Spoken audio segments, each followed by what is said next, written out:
Friends, fellow admirals, I greet you. Welcome back to Kerbal Space Program. This is, I think, already the 4th episode. Yes, it is. So time has really been flying. Anyway, I've done something off camera because I just couldn't help myself. I was thinking of a few improvements that we could make to our R7 lunar configuration. So let's quickly go and have a look at those. Let me just load it up here. I saved it as the version 2. So let's start from the bottom. Basically, the only thing I changed here was... okay, there's two things. Firstly, I put the launch clamps on the bottom like I wanted to originally. I think it works. I tested it once and it didn't cause any problems, so I like this because we can see the rocket better. The second thing I did was I just aligned the struts a little bit better there, so they're more, on the same level. They were slightly skew before, so they're looking a bit nicer now. Then the next thing I did was I added some struts to the very top of the separate boosters, just because again that replicates a bit what it looks like in real life. That's where they sort of slot into, so I think that also works. Then another big change was here with the interstage. It didn't look good enough last time, and it certainly had to have this kind of crosshatch pattern. It doesn't go all the way around because of the engines here, but I think it looks a lot better. Then I just removed the plate there in the middle and just moved the decoupler down with the rocket, so there's a cap there. So basically it's hanging in the air, but there we just add the struts to make it look like it's attached, So I think that looks a lot better. Then I didn't change anything else here, but I went and changed the actual probe. So if we just remove the rocket, we can have a look at it. Now I remember actually when we looked at the Luna 1, the different options for a sphere, I actually took this one first and I said, okay, that is one option, and the roundified monopropellant tank is another one, but it's too small. But actually it's not too small, it's just the right size in relation to the rocket. Plus, it's supposed to, I guess, be a bit smaller than the Sputnik. I don't know. In real life, it was probably bigger. I'm not sure, depending on what instrumentation it would have inside. But I think it makes it look different to have it like this. Now, of course, the roundified tank has this little attachment area on the side, which of course means it's not round anymore. So all I did was add the octo probe core and a battery on the bottom. So of course it's not round, but it still has that kind of round effect. And then it just has this section here where the instruments get attached. So I went back also to the original idea that I had with the Communitron 16S's. I like these and I want to use them. I know they're offset into the probe a lot, but it just works better like this, otherwise they will stick through the fairings. Then we still have the 16S on the bottom because that is the longer one, and I think that looks a lot nicer. I'm really convinced this is a better option. And then I just put two of the probe science instruments on here because I want to keep it balanced, not like last time. And if we just go back to the internet again, and there's Audacity, let me just look here. If this is Luna 2 now, this comes back to something that I'd like to do today. So let's just go back to Luna 1. So yes, you see there's this protrusion on the bottom and on the other side, and actually Luna 2 shows it better. It's the sphere with the long antenna thing in the middle and then the 4 on the outside. Then it has this area there and also on the bottom, but then we can just put the science instruments there. And of course ours is not perfectly round like that, but it's okay. I like how it turned out. We can actually have a look quickly. The mass is 300. Now it is definitely heavier than Sputnik, so I guess technically it should be bigger, but let's keep this one for now. I'll put this in the Dropbox as well if you're interested. But anyway, so of course we know now that Luna 1 missed the target, So they launched Luna 2, which did the vapor experiment in space between Earth and the Moon, so they could see how sodium gas could act in a vacuum. Now, of course, I can't replicate that, but I think that is justification enough for us to launch another one, now with the alterations, you know, just so we actually get to see this one in action. So I'm hoping now by having these things put in the middle there that the decoupler is not going to cause that really weird effect again where it just jumps off and starts spinning in all kinds of crazy directions. It's not clipping in at all anywhere. So hopefully it's not going to cause an issue, and it has only 2%. So we'll see. That's why I also put the antenna down here very, you know, offset into the body so it doesn't actually protrude on the bottom. So hopefully that will help. Then I just made this little mounting thing here just using this adapter. I know again the real life one was flat on the upper stage, but this one looks much nicer. It just slots in there with the antennas and everything. It just looks so nice. And then of course we just have the fairing on top of that. Now I just need to fix this because to make sure that the fairings don't clip, as you can see down here, I just have to move the plate a bit up like that. There we go. Perfect. Now it fits wonderfully. So anything else? No, that was it. Those are the only changes. So I think from now on we can just save this as the Luna 2 and save. And also I'm going to overwrite the sub-assembly of the R7. So actually no, yes, maybe, I don't know. I think what I should do is just take all of this underneath the fairing, or maybe including the fairing, and save this as the Luna booster. It is essentially still the R7, but there we go. At least then it is saved. Just because this bottom area is different now slightly due to the struts and everything. So let me actually just throw that away. And no, but now it's going to be the same again. Just copy this part. Take those things off if I can manage it. Okay, and then take this and overwrite the R7. Can I?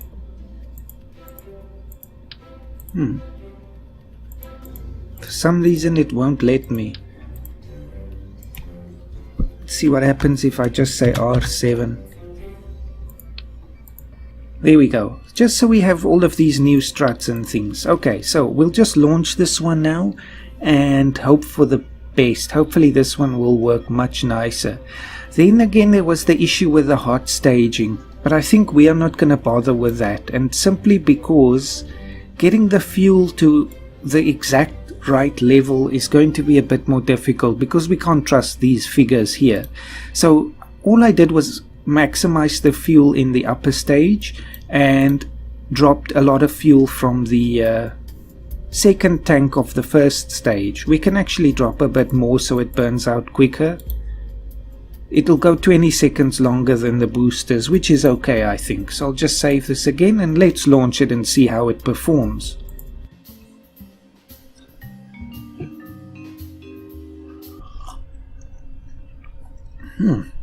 Having some tea here.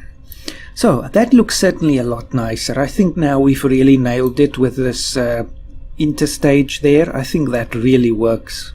Quite impressive. Again, I'm very proud of myself there. So now we don't have an issue with the SAS because the Luna 2 actually has built-in SAS control. So let's go. 3, 2, 1. And a beautiful release there by the clamps. Indeed, something to be proud of. So we see now 5.4 kilometers per second, which should be enough to reach the moon. Let's just not turn early. Slowly rising up.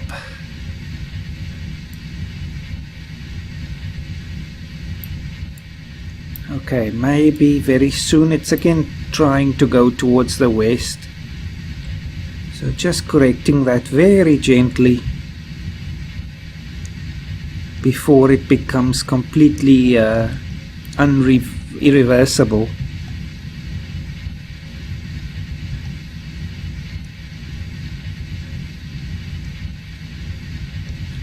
It's not so important that we get it exactly on the 90, but of course it's just nice.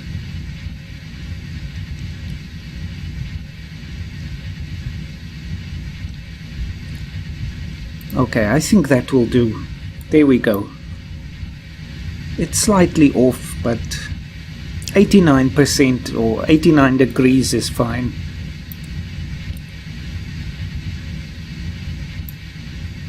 Have to take a picture of this. Somehow a nice one. There we go. Just to commemorate our achievements. The next one, which will be the Luna 3, which was just a flyby of the moon, an intentional one, unlike Luna 1, looks quite different. It doesn't have the sphere anymore, so we'll have to redesign that and just have a look at the upper stage as well.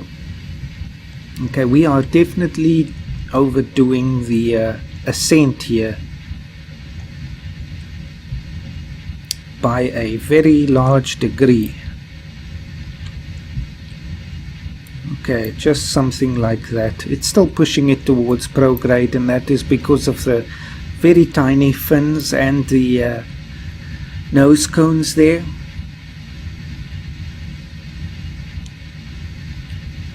We're almost at burnout for the booster, so let's try and flatten it out a bit.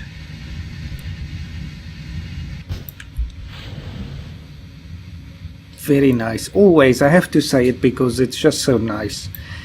And this should burn out way before we reach the orbital insertion.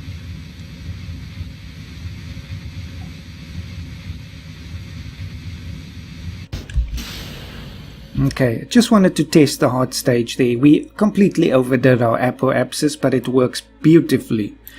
So now we can just wait until we reach our 223 kilometers apoapsis. Again, totally nuts, but hey, it works. So let me just put this again in the auto hibernation state so that we don't waste fuel waiting for the time warp. Okay, stop there and let's go. And this looks so nice with the probe and then this, you know, the adapter and everything. I do appreciate the way that it comes together. It's amazing the things that stock KSP can offer, especially in comparison with those old versions. So indeed, it does bring some appreciation. Let's just hope we have enough fuel, but we should have if this number is accurate. There is a number here as well that says how much time we have before 0 meters per second, but it's going up, so I don't quite understand that. Okay, stop right there. We are in a stable orbit, quite a high one, but it still classifies as low Kerbal orbit. I think it's 250 to go above, or 300. Now let's plan the maneuver. There is the original Luna 1 coming back now. That thing is going to be out there for a very long time. And this is another impactor, so just like that. Again, this one I must do on my own because I don't have targeting assist in the maneuver nodes here or in the controls. So just have to very gently push it over, minimal thrust. There we go. Now I can just time warp again and it will hibernate. So about 30 seconds before, and I overdid it a bit, but there we go. And the new Luna 2 is on its way. It won't tell us anything new, of course, but it's just for the show of it. Now I guess it can just lock to prograde. Very nice. So we can even take more fuel out of the R7, maybe even out of the boosters, just so that the upper stage here has to do more, since it seems to have more than enough fuel. But anyway, for the next launch we'll anyway work with a different satellite, so we'll have to recheck the numbers, because it will probably be heavier than this. And impact is guaranteed, and we can separate. Let's hope for a clean one this time. I'll just turn SAS off. And still the same problem. Oh well, at least it's not terrible. And it doesn't change the delta V figures here. Of course, this one doesn't really have SAS, or not SAS, torque again. I don't think it does.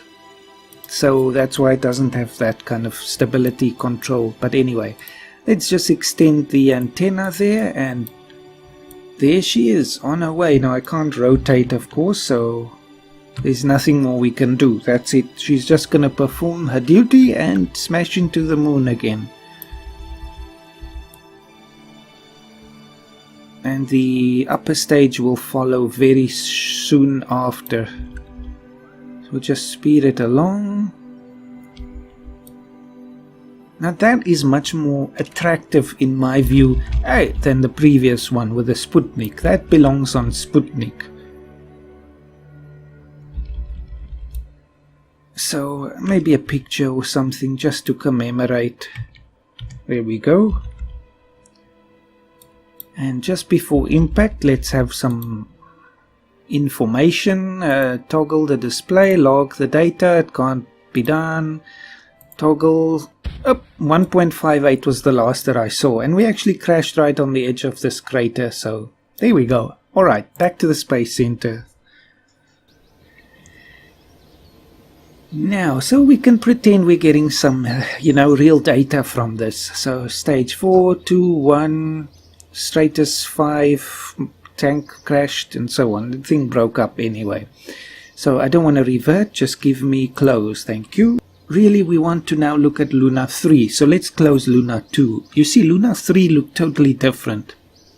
Now this thing is just going to photograph the far side of the moon, and it is the third probe to be sent to the neighborhood of the moon. So there we go. Very poor pictures, of course, but there is the first picture from the far side of the moon, but still, this was a very great achievement at the time.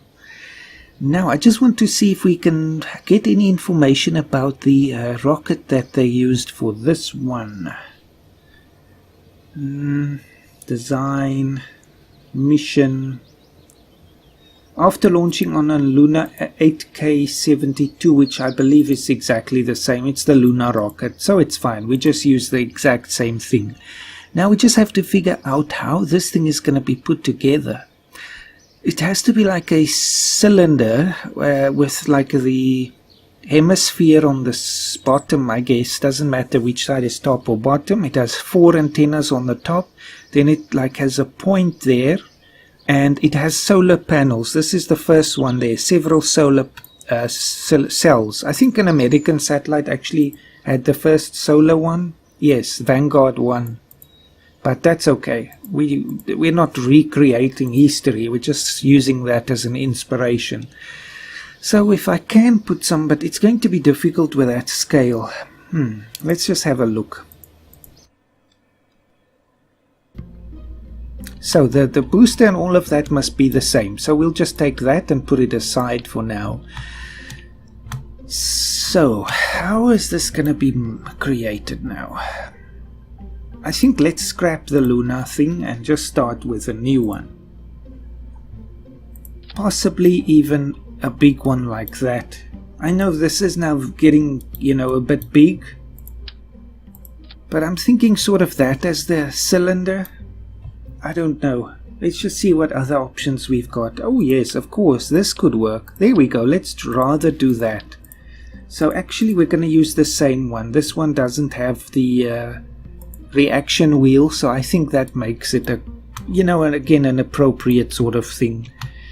Now this is then the cylinder that we saw there, something like that. We just have to add a battery, of course, somewhere in here, and it mustn't be too long actually, maybe just one, I don't know. Gonna be a bit difficult. Now you see we're getting into very difficult terrain. So eventually it's going to become almost impossible to recreate the things to any degree of accuracy. So let me see now. Where is this stuff here?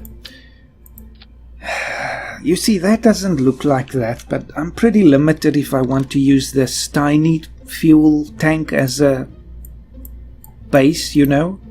This is the only rounded thing that we've got for this one, for this size. I mean, this would be better, but again, that's a bigger size now.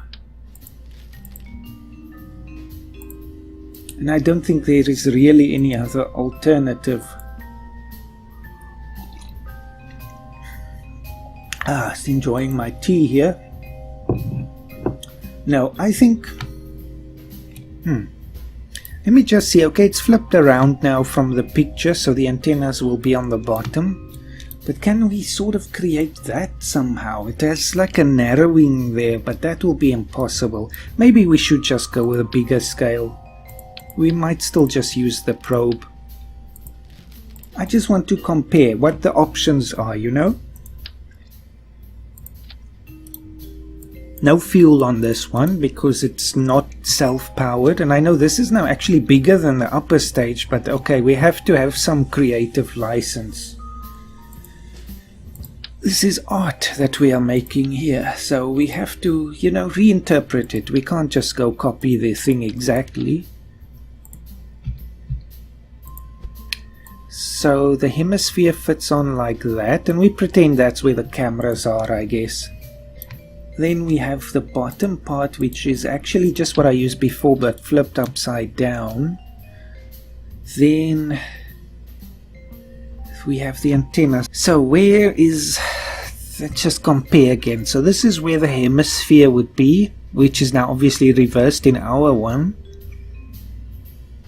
Then that narrowing with the antennas.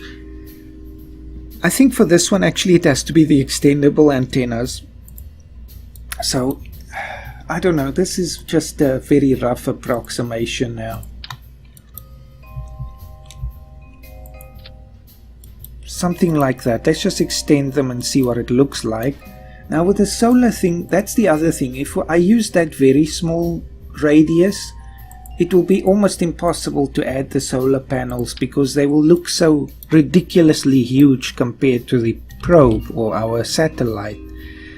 Now I know the actual one is a bit angled here. There we get the clipping again. Maybe unavoidable, you know.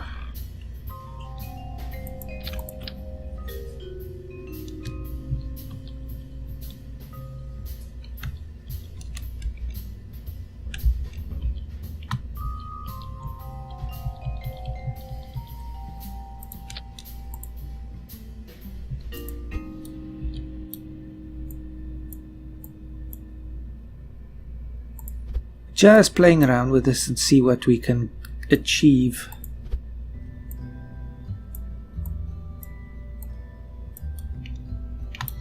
Now that doesn't look very nice, but at least the solar panels look reasonable. You see, it has little gaps in between there. Then we can put some instruments on the top maybe. I think anyway those are the solar panels. Let me actually just check before I go any further.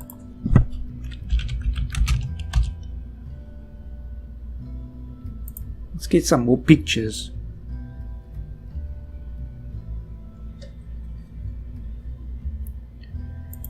Okay, so it actually has a lot more solar panels on the sides there. Now I can't make those very small ones, but we can put some in the middle there, certainly. So it has the 4 antennas there and 2 on the top as well. Interesting. Okay, now that we can work with, I think.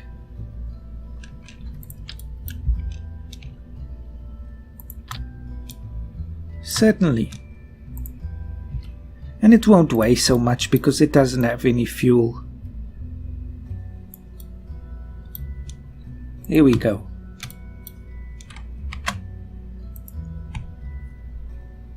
Yes, and again it has the gaps in between, so... and then two of those round things on the edges there and on the front, but on a different axis. Okay.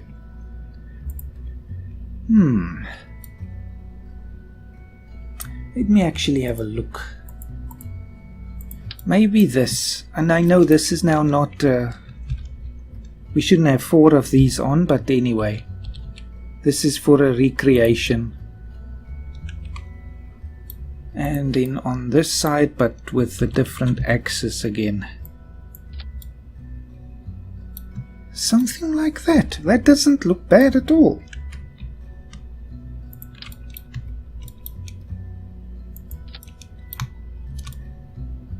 Now, I'm really actually impressed with that. Let me just go back again. So it has, I guess, is that a camera on the bottom now?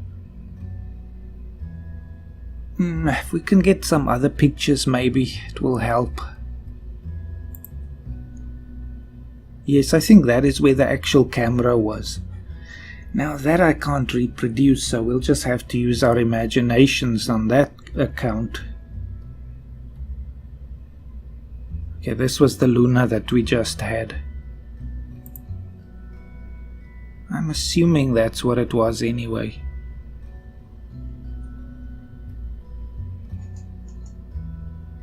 Is there anything else I can see? I bet you if we look we'll find a Kerbal one somewhere here. Actually we shouldn't look because then I might be influenced by that. So let's just try and make it unique. Anyway, I think that will work. It's going to be a bit impossible to fill this space up more, but what I could do perhaps would be to just move this a bit further. That won't really work either.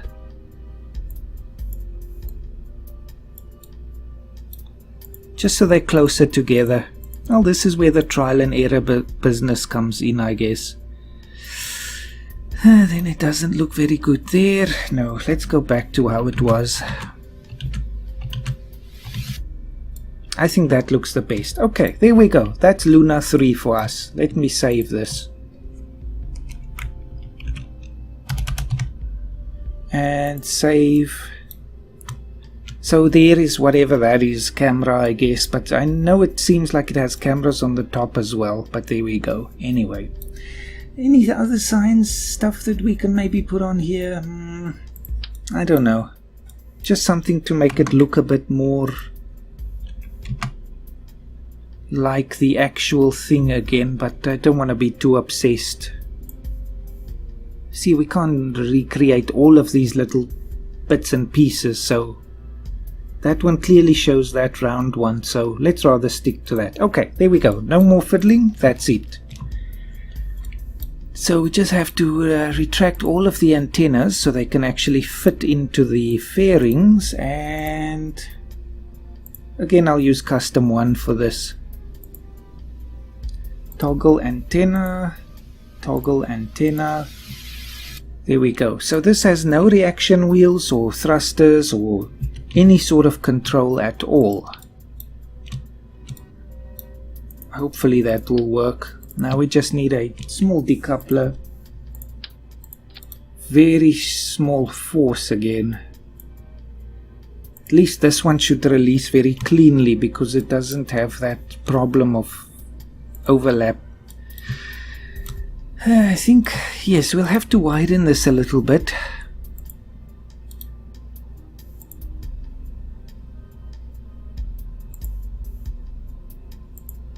No, it doesn't take that because it's touching the antennas on the bottom.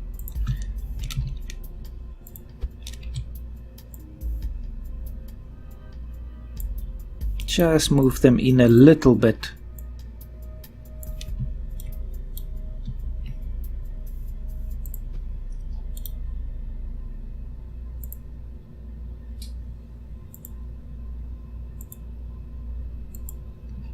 There we go.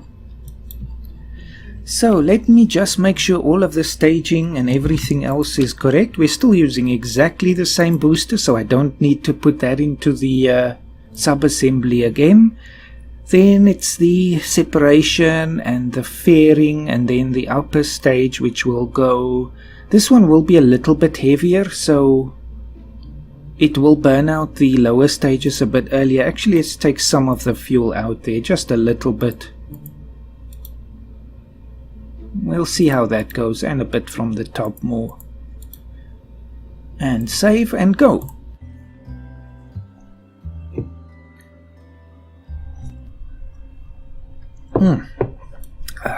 Rose tea, very good. So, now I will put this, of course, in the, as I said, into the Dropbox. So if you'd like to try this yourself, you are very welcome. And here we go. Maybe actually during the launch and so on, I'll try to find a bit of music on the YouTube library again, just to accompany this launch. So that's it.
Okay, welcome to orbit.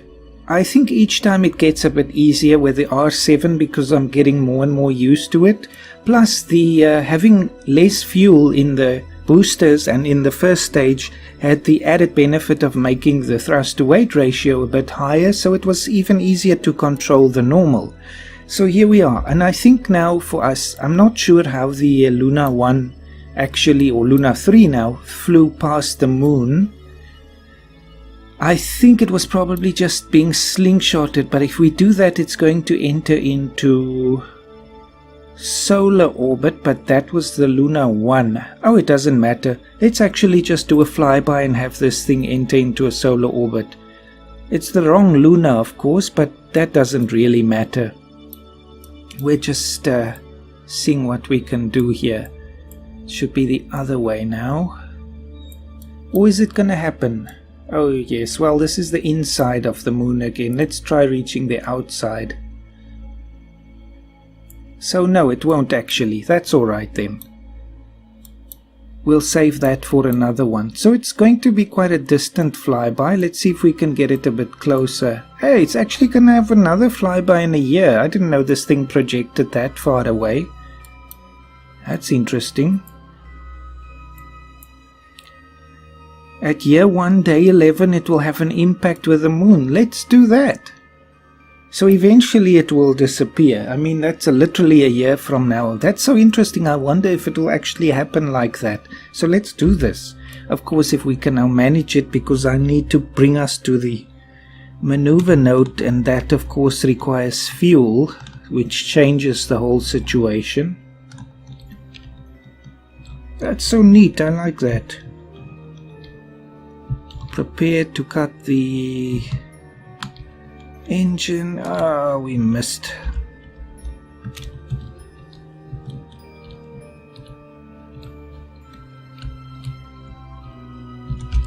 Okay, now let's just double check this whole business here. There is the moon. Where did the other one go now? It is there, but it's very, very finicky now.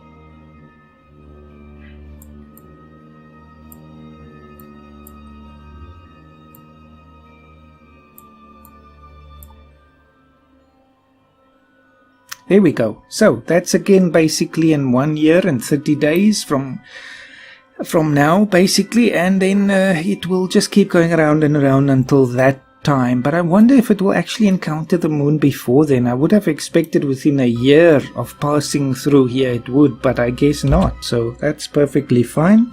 So let's go till we're about 30 seconds before the maneuver node.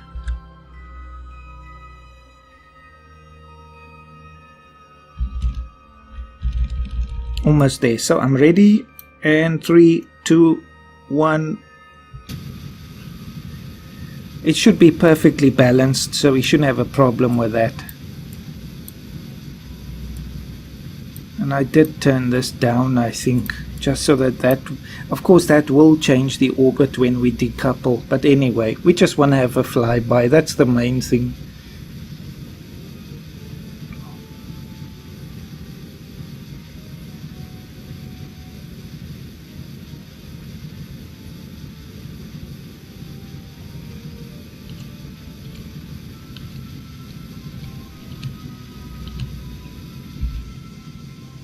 Something is happening. We should have more than enough. Still 100 and we have 400, so yep, more than enough.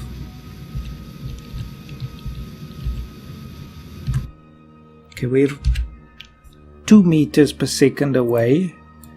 And we missed that other one, but okay, that's not, there we go, now it's gone again. Never mind, eventually I'm sure it will impact the moon, so let's just decouple. Press 1 to extend all of our antennas, and I'm just actually going to leave it now so it rotates more in an upward position. It doesn't really matter, but that's actually an added benefit. More of the solar panels will be exposed.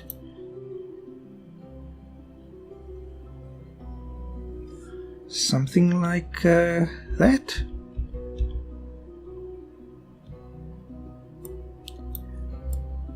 And voila! Oh, whoa, whoa, whoa, whoa, this is too nice. I have to take a picture of that. Absolutely, I love this actually. This is definitely my favorite one so far. And let's just make it to the moon. Let's have a nice flyby, and I don't know where. I guess there's more than one camera on this thing, and it's just gonna take some pictures. Unfortunately, it's timed poorly because the far side is pretty much dark. Okay, here we could see something. So where is Kerbal? So we just have to go around. Something like that. Actually, we're leaving its sphere already. There's another nice image. Let's actually speed it up.